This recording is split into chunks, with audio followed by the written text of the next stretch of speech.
बिस्मिल्लाहिर्रहमानिर्रहीम अस्सलामुअलैकुम। आज की जो मेरी रेसिपी है, जैसे कि मैं आपको इंग्रेडिएंट्स दिखा रही हूँ, सिंपल से तरीके से सेवइयाँ बनाने का तरीका, लेकिन ये बहुत सिंपल तरीके से बहुत मज़े की और टेस्टी बनती है, जो मैं आपको चाहती हूँ कि मैं आपसे शेयर करूँ। जो पैकेट में जो सेवइयाँ होती हैं उसका मैंने हाफ़ यानी आधा लिया है, आधे से थोड़ा सा कम हो सकता है, वो लिया है जो पैकेट में नॉर्मल साइज़ में जितनी होती हैं। और मैंने 4 कप जो है दूध लिया है, इसको मैंने उबाल के ठंडा कर लिया है। अच्छा, इसमें मैंने 3 चम्मच पानी लिया है और ये 4 चम्मच चीनी है। मीठा जो अपने लिहाज से, टेस्ट के लिहाज से आप इस्तेमाल करना चाहें कर सकती हैं। और इसमें मैंने 3 चम्मच ऑयल लिया है, ठीक है। और ये 1 चम्मच जो है ये बादाम और पिस्ते हैं और मिक्स हैं, 1 चम्मच है। और इसमें मेन जो चीज़ है वो 2 चम्मच आटा है, जो चक्की का आटा होता है, नॉर्मल रोटी बनाई जाती है। मैंने इसको बिल्कुल हल्की आंच पे ना इसको थोड़ा सा हल्का सा भूना है, इतना भूना है कि इसमें से खुशबू आना शुरू हो जाए। ये 2 चम्मच। और मेरे पास कुछ हरी इलायची हैं और 1 पिंच जो है वो नमक है। ये मेन इंग्रेडिएंट्स हैं जो, और ये समियाँ मैंने आपको बता दी है। अब अगला स्टेप मैं आपको बताती हूँ। इस वक्त जैसे कि मैं सेवइयाँ बनाना शुरू कर रही हूँ, सबसे पहले मैंने ऑयल डाला है, ठीक है, जो आपको बताया था ऑयल डाल दिया।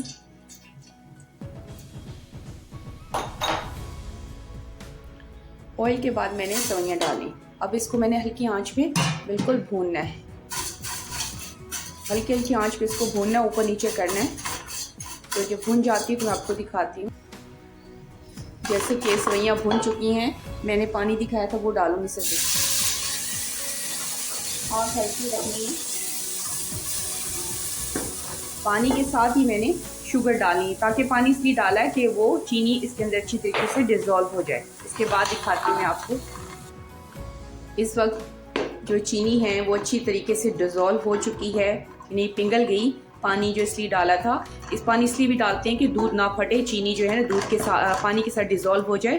अब मैंने आपको जो चीज़ें दिखाई थी, तमाम चीज़ें मैं डालने लगी हूँ इसके साथ ही।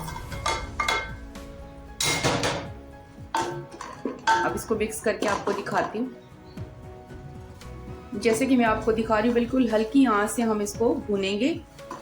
तमाम मसाले जो डाले इसके अंदर, मैंने इलायची, बादाम, पिस्ते और आटा पहले मैंने भून लिया था। अब कुछ टाइम के लिए हम इसमें अच्छी तरीके से भून जाए तो फिर इसके बाद दूध डालते हैं। अब मैं इसमें दूध डालने लगी हूँ।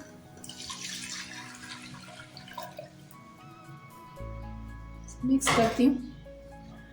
अब इसकी आंच मैंने तेज़ करनी है, इसको हिलाना है। उबाल आने के बाद मैं आपको दिखाती हूँ। जैसे इस मैं दिखा रही हूँ, कुछ टाइम तेज़ आंच में इस तरह आपने पकाना है, ताकि जो सेवइयाँ है उसके अंदर अच्छी तरीके से दूध चला जाए। उसके बाद हम हल्की आंच करेंगे। आगे अगला स्टेप दिखाती हूँ।